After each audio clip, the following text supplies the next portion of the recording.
शेतकरी मित्रांनो, Patel agro services या युट्यूब चॅनलला आपलं सर्वांचं स्वागत आहे।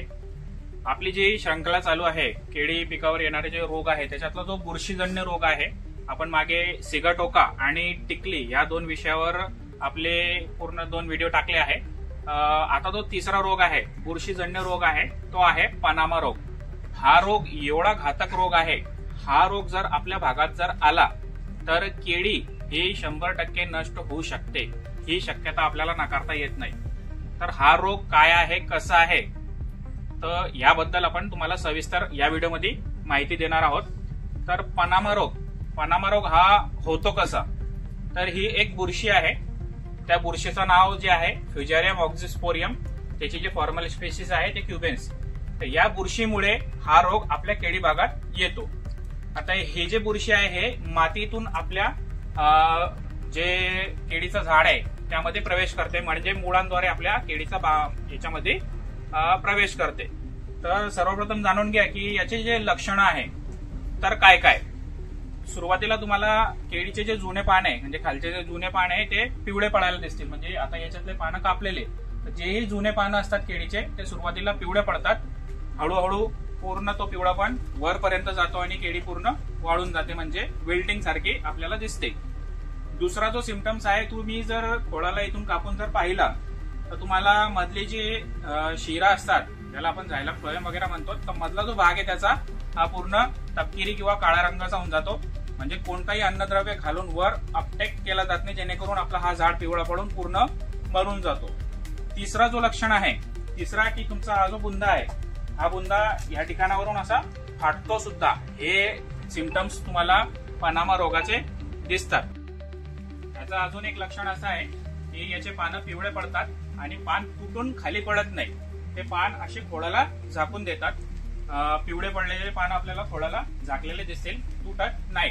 त्याच्यानंतर अजून एक असं लक्षण आहे की केळीचं जो ज्यावेळेस आपलं निसवड झालेली असतं तर त्यावेळेस केळीच्या घडाची वाढ सुद्धा खुंटून जाते, पूर्ण झाडाची वाढ सुद्धा खुंटून जाते। आता या रोगाचा प्रसार कसा होतो ते आपल्याला जाणून घेणं महत्वाचं आहे। तर हा जो रोग आहे तो मातीद्वारे पसरतो।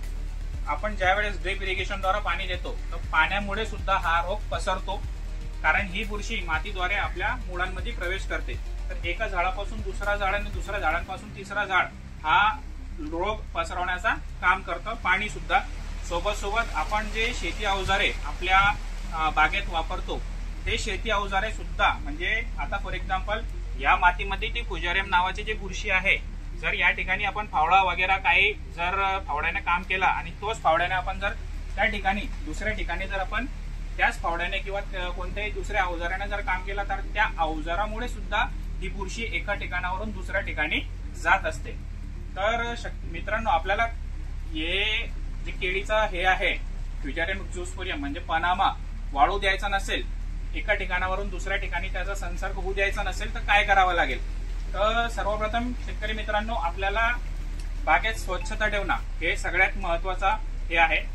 2 नंबरला ज्याही ठिकाणी आपल्याला असं जर झाड दिसलं की ज्या ठिकाणी आपल्याला पनामाचे लक्षण म्हणजे खोड फाटलेला किंवा पानं पिवळे पडलेले, झाड एकाच ठिकाणी सुकून गेलेला असेल तर अशा ठिकाणी आपल्याला काय करणं आहे की या ठिकाणी आपल्याला एक कंटेनमेंट झोन बनवायचा आहे।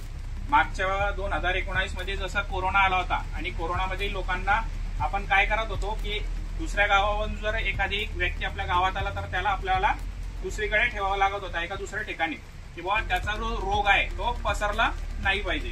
तर यालाच आपल्याला कंटेनमेंट करावं लागेल की आजूबाजूचे जे झाड आहे, म्हणजे या झाडांना आपल्याला एक दोरी वगैरे किंवा कोणतीही सुकडी वगैरे बांधून अशी एक पूर्ण चारी बाजूने त्याला बांधून घ्यायचा आहे।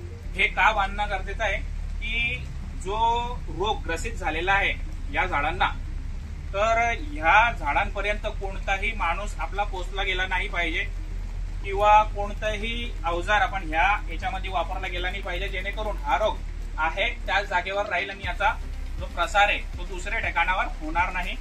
सोबत आपल्याला ज्या खोडामध्ये ज्या झाडामध्ये पनामाचा प्रादुर्भाव आलेला असेल त्या पानामध्ये आपल्याला एक इंजेक्शन घ्यायचं आहे।